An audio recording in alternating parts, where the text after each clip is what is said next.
and welcome to ADHD Friendly.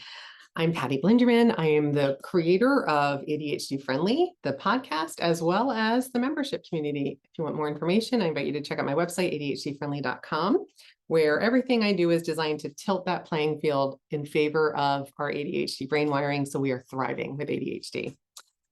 Becca, Trustee Assistant Becca, is here with me today in the house. We are doing episode 118, and I'm just going to jump right in. I'm not even going to do an overview because the entire topic is on this. The celebration is this, the tool is this topic, and the topic is this topic. Yeah, that makes sense. So my celebration, which leads it all off, which ties to everything else in this episode, is I now have the ADHD-Friendly Planner available to purchase on my website, ADHD-Friendly.com, inside the shop. So I just wanted to share the planner itself. Sorry, I've got like so many tools. If you are listening to this episode, if you want to see any of the examples, you will have to head over to my YouTube channel, ADHD Friendly, because I am going to be sharing a lot of visuals to support you to plan in a way that will work for you.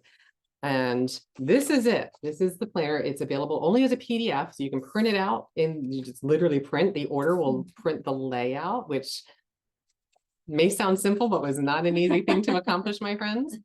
And I'm going to be sharing the tool. So it comes with a blank planner that you can print every month and plan your month. It is not fillable, it's printable. So I want to be really clear. It's a fillable, or it's a printable planner that you can concretely, externally and visibly support yourself to plan your time. Then I'm going to share, I've got a weekly spread. These are on side-by-side pages intentionally because it's how I use them. This is a planner I've been using and developing over the last 3 years. And this is the most updated and recent version that I landed on. I am super excited about the colors and the layout. But that's the weekly planning spread. Weekly planning will change your life. It is a game changer. And then the daily planner. And so there's 7 daily planners in each section, and then it will repeat with another weekly planner for you to plan the next week, and it repeats 4 times. So you plan it out and you've got an entire month of planning tools. It's available on my website for $9.95, and you're done. You just print and play. You are ready to go. But to use the tools, specifically the weekly planner, I'm going to dive into how I use it because it is something that I have been developing over the last few years. And there's a lot of little things in it that are very specific to the way I plan. You don't have to do them. They're just there. You can take it like a blank slate and make it work for the way that you envision using it. But I'm going to share how I use it in case you want to take some of those pieces to support yourself in your planning process. So pretty. So my celebration is the planner is done. It's beautiful. I love the colors. I love the energy I get when I look at it. It's just very satisfying. And I did have this finished, and I've shared previously, I printed these out and I had them available for people to look at the conference that I was an exhibitor for back in November, December in Baltimore. And I'm not kidding when I say dozens and dozens of people wanted to buy it, and I wasn't set up to sell it. Right. And then one person, I keep this, here's my little reminder, took one and left me a Hershey Kiss. It's just, it's my little barter, like kind of like makes me laugh when I see it. But it made me really sad initially, but I'm over it. You know, it's just a funny little reminder that it was something that somebody wanted so badly. This is how I picture it, that they were like, this is all I can give. Here's a Hershey Kiss, and it's all good. I hope that it's working for you and serving you well. But you can print it, and if you have a disc paper cutter, yes, which is my preferred method because I can take pages out and move them around, or if I want to pull out like a daily plan for the day, it doesn't mess up the rest of the planner, I can put it back in. It's just very flexible. So that's my celebration. The tool, of course, is the planner, yes, available to print and use, designed to support your time management, your planning, and your prioritizing, which I'm going to talk you through. It's so you have more success in doing the things that you intend to do. I always say we have lots of intentions, lots of things that are on our list that we really mean to get done. We really struggle with the doing. And so this makes the doing easier. Hello, friends. I'm ADHD Friendly Girl. Are you overwhelmed, unmotivated, run down? Do you stop before you start? The answer to your challenges can be found at ADHD Friendly. ADHD Friendly is where where we make the doing easier. Join ADHD Friendly today and start tilting the playing field in favor of your ADHD brain and start thriving. ADHDfriendly.com, where intention meets action. All right, so into the topic. So the ADHD Friendly planning tools. I'm going to be spending the time today just mostly talking about the weekly planning process because that's the one that's different. The other tools are pretty, you've seen them before if you've used various planning tools. They're structured a little differently. I'll talk about the daily plan a little bit, but mostly I'm going to talk about the weekly plan. So the weekly planner, as I've shared, is laid out in the planner itself. If you purchase this and print it, I have it laid out as a 2-page spread. And this is what it looks like blank. I want to show you my filled in versions of this. So I always start, the first step for me is to write out, even though I have a digital calendar and everything that I schedule goes into that. That is my main calendar that I use. But once it's in there, I have to write it out to help it make it sticky in my brain. So I'm really connected to what my intentions are and the time I have to do them. So this is an example of my filled out planner. And what you'll see is the first thing I do is I write in all of the scheduled appointments, the commitments and the scheduled times that I have in one. I typically do this in a couple of different colors. So one color for all of my hard appointments. Lunch to me is a non-negotiable appointment. So I write that in there as well. And the arrow down means that's how long that appointment lasts. I can't do anything else in that time frame. The arrow shows that time is completely spoken for. Yes. And then after I do that, that's step one. Step two is I go through and I block with an alternate color. I like to use pink. I use something that is bright and pops to show the open spaces of time. If I don't do that, my brain doesn't see the open spaces as open spaces. I don't tend to use them as efficiently. So this is something I learned years ago that I use all the time. It just helps me to see what openings do I have. I also use it as a gauge of if I don't have enough openings, I tend to notice I get more stressed. I don't have the space to do things. It makes it harder for me to even have energy to do things. Sure. But if there's too much openings, then it's like I have too much wide open space. And I also have a hard time getting started because like I can do it anytime. I've got plenty of time. So this helps me to see what do I actually have instead of that kind of that positive illusory bias. It's like, oh, I got plenty of time. Do I? I can see it. So that's how I use this week spread, just to get a sense of where is my time already committed and what openings do I have. I tend to only do this for the Monday through Friday week. Yes. Unless my weekend's really full. Luckily, my kids are older. I'm not running around to different sporting events and practices and birthday parties.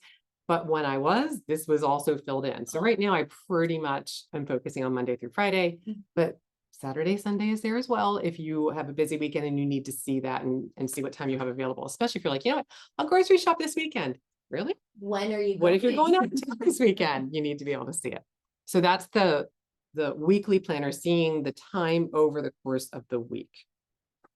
Okay.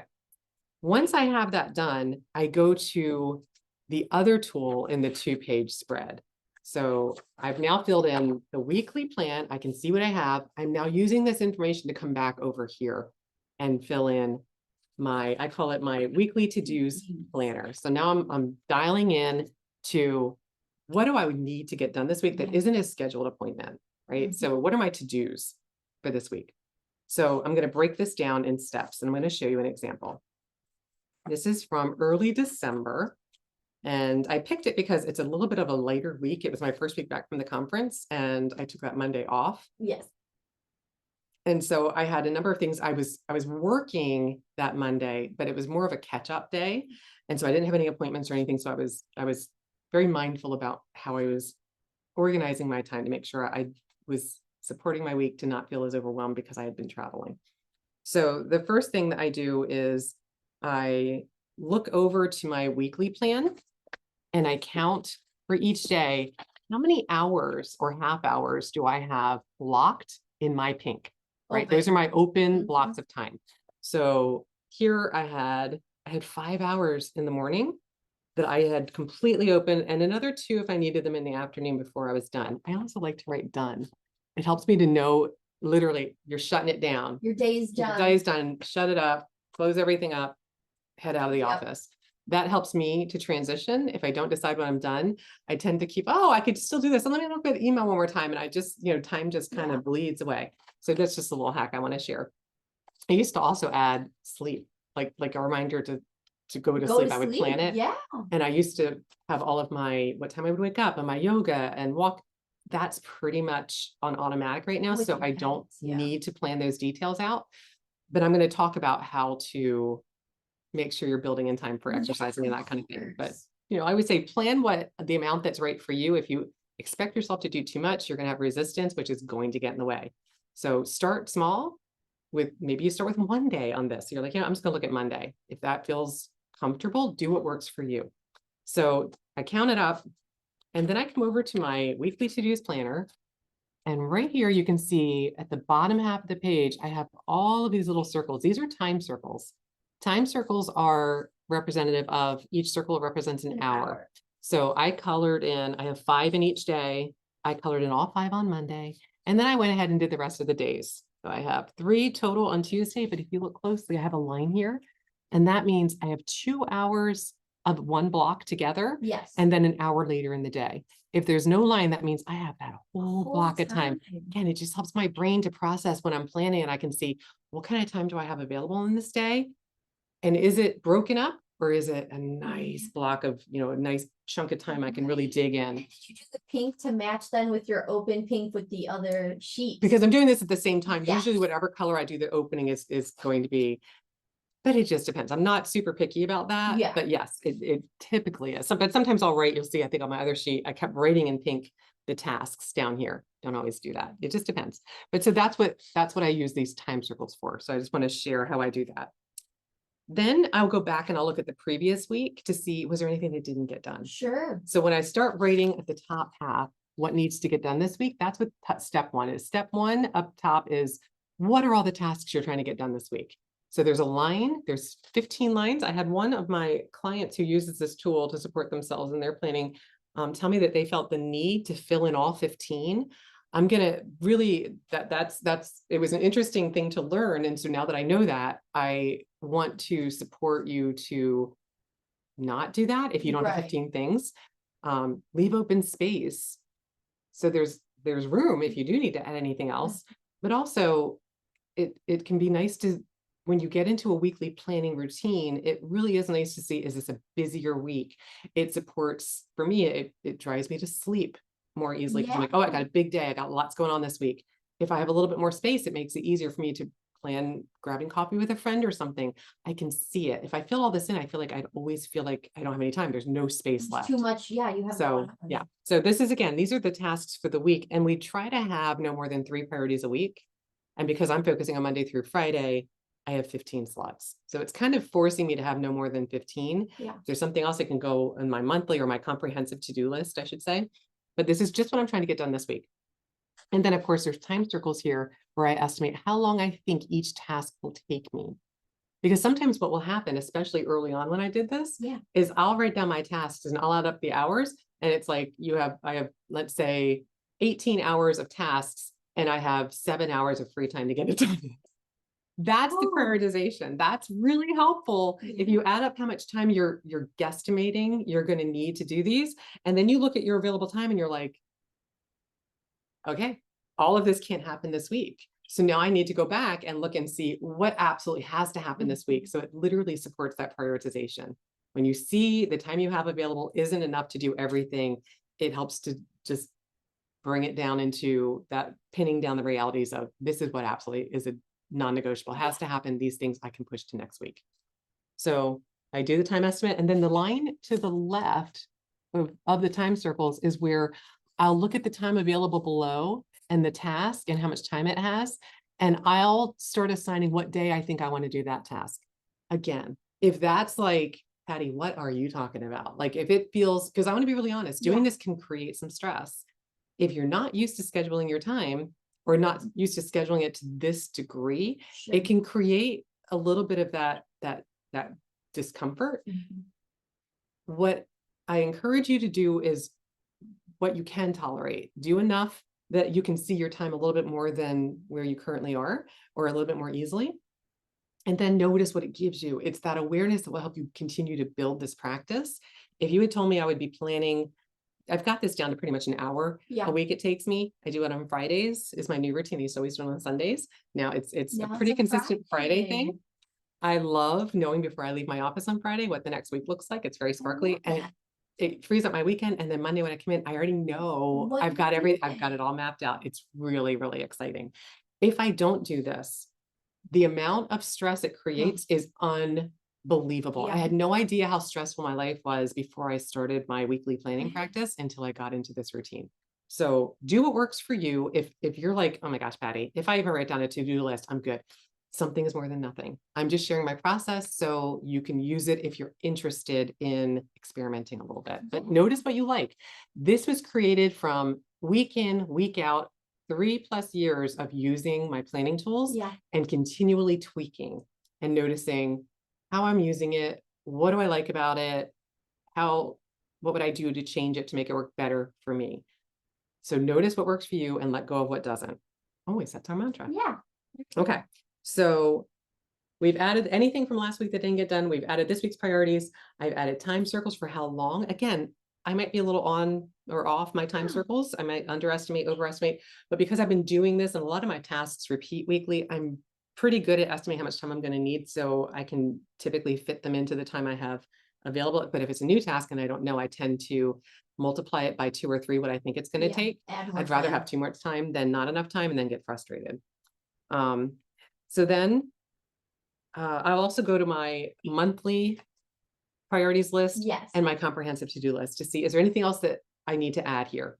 Okay, so that's just something that I do. I'm sharing that in case you're like, okay, but that's this week. Is there, if you have a longer task list, it can help to revisit that. Sure. I like to look at mine once a week and see, is there anything that I would pull in and add here?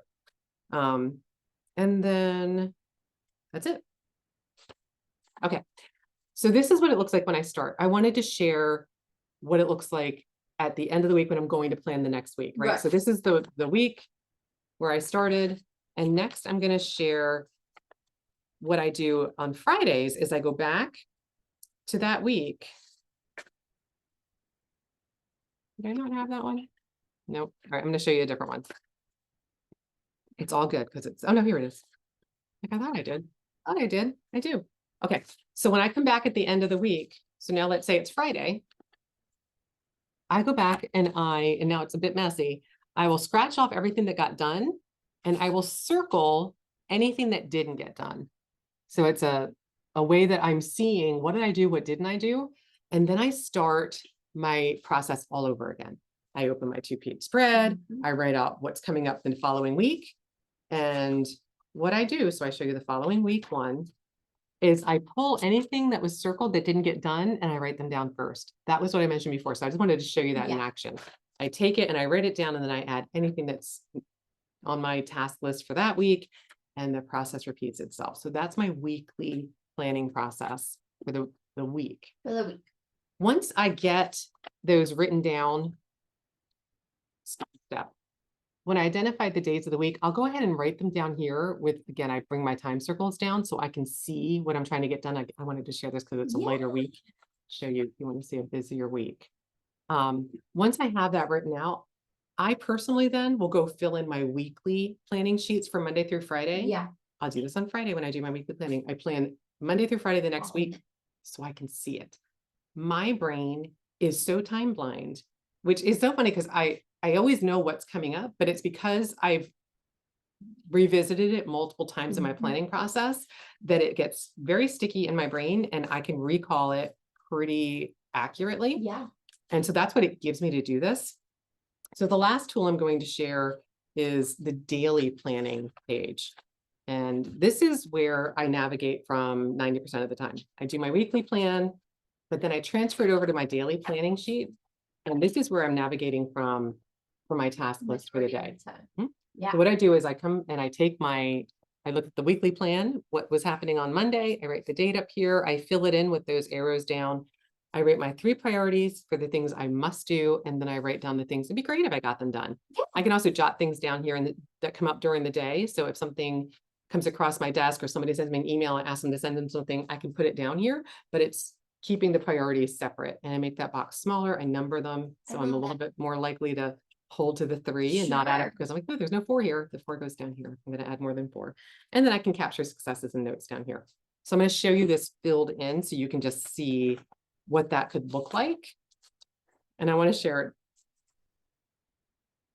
another version of this. So this could be a task list where you write down times and what's coming on. My brain would never go to look at this. This is way too dense text-wise, and it's all the same color.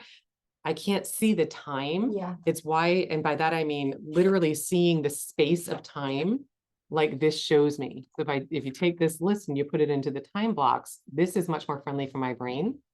So this is a slight variation. I know it looks slightly different. As I said, I kept tweaking and planning. This is from last April. And it's very, very similar. It just a couple of things have changed. So I just wanted to acknowledge it, like slightly different, but it still has the list for the 3 priorities and the things I want to do here on the left, and it has the time here on the right. And this is what I notice works for me. I'll show you here, is I have each hour blocked in 15-minute increments. I can't stand 30-minute blocks because there's so many things that I need a shorter block of time for. And if I can't see it clearly, I resist looking at it because it looks cluttered, or I'm like, that's not accurate.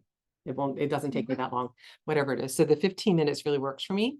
So my planner goes from 6 a.m. to 9 p.m. Again, notice what works for you. I created my own because there was one that didn't start until 7 or 8. And I think I have my original one started at 5:30. And then I realized I didn't need to write down everything. I'm a morning person. But if you're more of a night owl, you might need it to go much later. Right, till 11. Right. So, finding one that works for you or adjusting it so it works for you. Like I've literally taken planners and just whited them out and wrote in the times I needed and print and just make copies so I can make it work for me. I'm very analog, old school. I talked about how much I print. So Love it. that's it. But again, I write in my schedule first, drawing the arrows down to show the time is taken up in that hour. There's nothing else that can go there.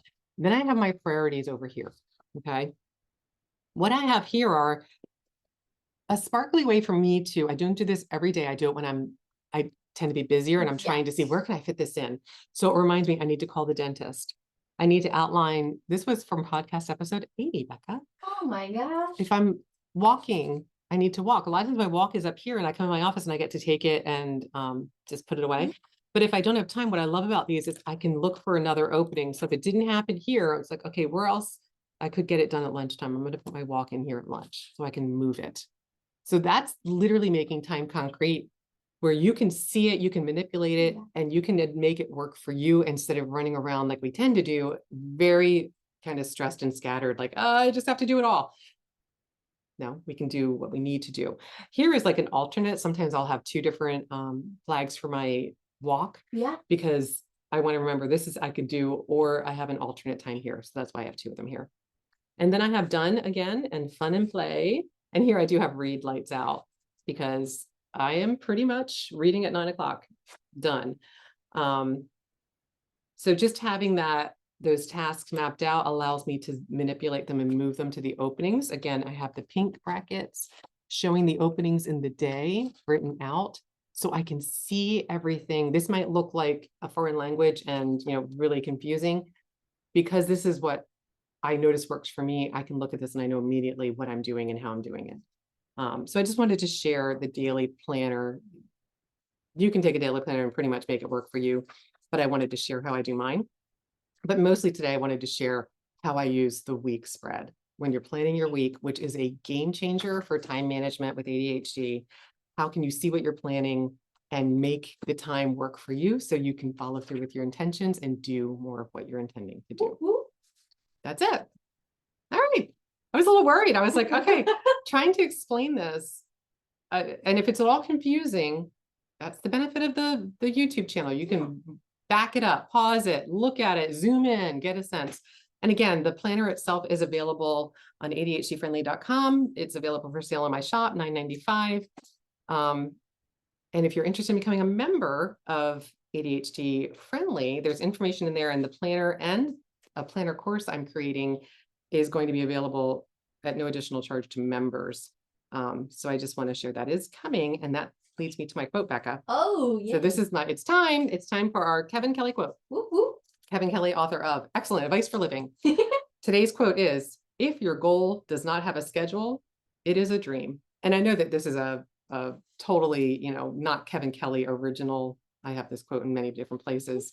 I like that. But it's the truth, right? We Yeah. have lots of goals, but if we don't have structure around it, it's a dream. So I'm bringing that here because planning is how we get things done. And it's often a challenge for those of us with ADHD.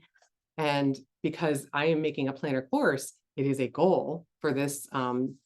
It's a goal to hopefully record during January, but to have it up in the platform for members to be able to have. And then I'm hoping to be able to sell it as well. So if you just want like a one-off, you're like, Patty, really don't have an interest in subscribing, absolutely get it.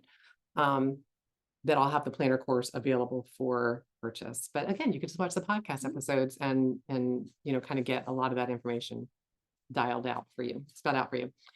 So thumbs up to planning and Kevin Kelly, and highlighting that it really is important to plan out your goals so that you're achieving them. All right, that's it for this episode. As always, take what works for you, leave the rest behind. If you like this and haven't subscribed yet, but are open to, would love to have you subscribe to the channel. It's interesting. I don't think I said this out loud before, Becca, but it never occurred to me that subscribing to a channel, somebody told me that they were interested in the podcast, but they didn't want to subscribe to YouTube, thinking it was going to cost money. Oh. And I was like, that makes, like, I think I would think the same thing. Sure. And I was like, that makes so much sense. So when I say subscribe to my channel on YouTube, there is no cost for it. It just means that it will show up when there's a new episode so that you can see it. Yeah, you just get a notification on the new episode. And same thing if you follow or, whatever on different Spotify and Apple Podcasts, same thing. There's no fee for the podcast itself. It's just subscribers allows the more people that are subscribed or following, the more people, the more you'll show up in searches and more people can find. And that's what everything I'm doing is about, is trying to support people to get what they need so that they're thriving with ADHD. So that's it for now. Hope to see you soon. Tally ho.